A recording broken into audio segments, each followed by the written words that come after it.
Sparks that I don't remember.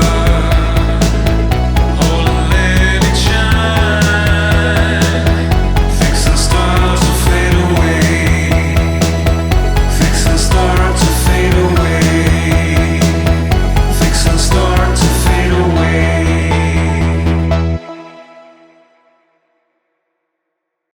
Hello dear friends of Kabala International, we are again with Mario Saban. How are you, Nacho? Everything okay? Cheers Mario, very well, excellent. Today we are going to talk about power, about leadership. I have jotted down a couple of definitions regarding both topics that say the following. Leadership is the ability to influence others, to work with enthusiasm towards objectives that are for the common good. Power is the ability to force someone to do what the powerful person wants because of their position and strength.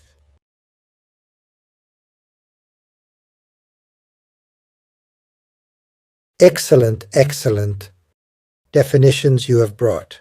Regarding the issue of power, I would start with two phrases, one by Maimonides and other one that occurred to me a few years ago. Maimonides is, where there is power, there is no knowledge. Why?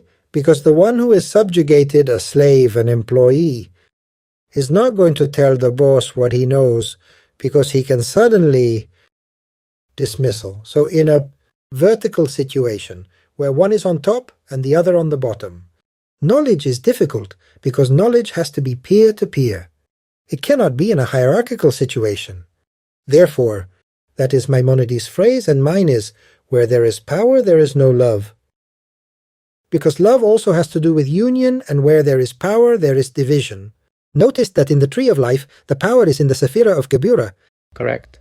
But the balanced power is the one that controls itself. It is not the one that has a power over another. The balanced power is in Gevurah. On the other hand, the leadership is in the channel Yesod Tiferet, which is the Reish, which is Rosh, to be the head of oneself. So when we talk about leadership, the first question is, are you the leader of your own life? Because if you are a leader in the lives of others, but not in your own, that's a problem. It means you are not in leadership, you are in power. In general, all the imbalances of power in the tree of life are related to low self-esteem. It is very curious that people who were subdued in their private life want to compensate with great power. I will give you the example of Napoleon. While he was doing battles and wars, he was finding out that his wife was having relations with many soldiers there in Paris.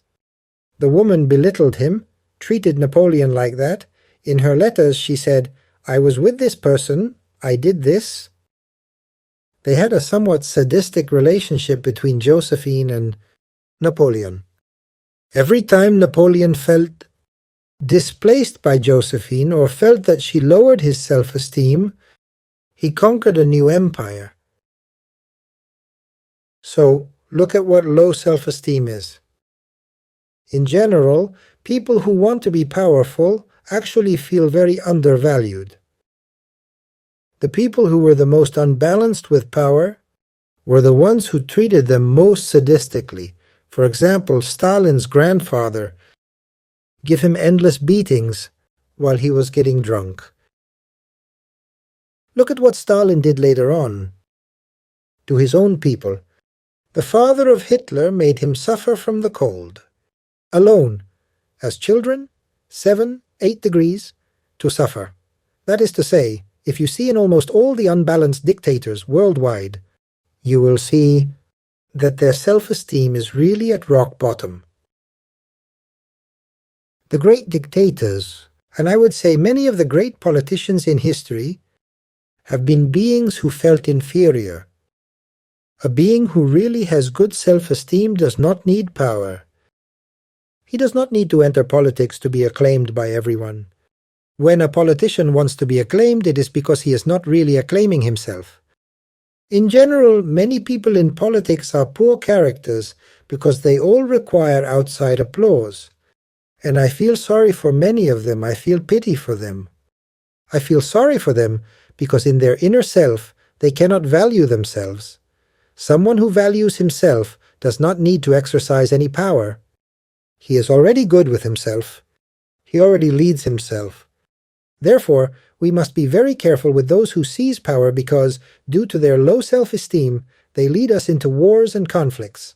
I am stronger than the other, and they send thousands of soldiers to war. A great part of the conflicts we have worldwide come from politicians who feel underestimated, undervalued. It would be necessary to make a real psychological therapy to all our rulers because we are governed by beings who feel less than the others, who need the applause, the troops, the missiles. We go into wars because of people who feel they have very low self-esteem. There is something that also brings me back to the concept of power that you refer to, not the power to know how to regulate oneself. I feel a kind of second-hand embarrassment to talk about power in human terms because real power comes from Hashem. Sure, totally, but the human being, including many religious people, believe that they have power. When a religious person enters into the framework of politics, you notice that he is already directly invalidating his own faith, because he already believes that he can exercise power by himself. That is to say, power does not really exist. I remember Borges had been interviewed many years ago, and he had been asked what fame is. Fame has a lot to do with the theme of power, and then Borges said, fame is climbing a mountain. And when you get to the top, you realize that there is no mountain.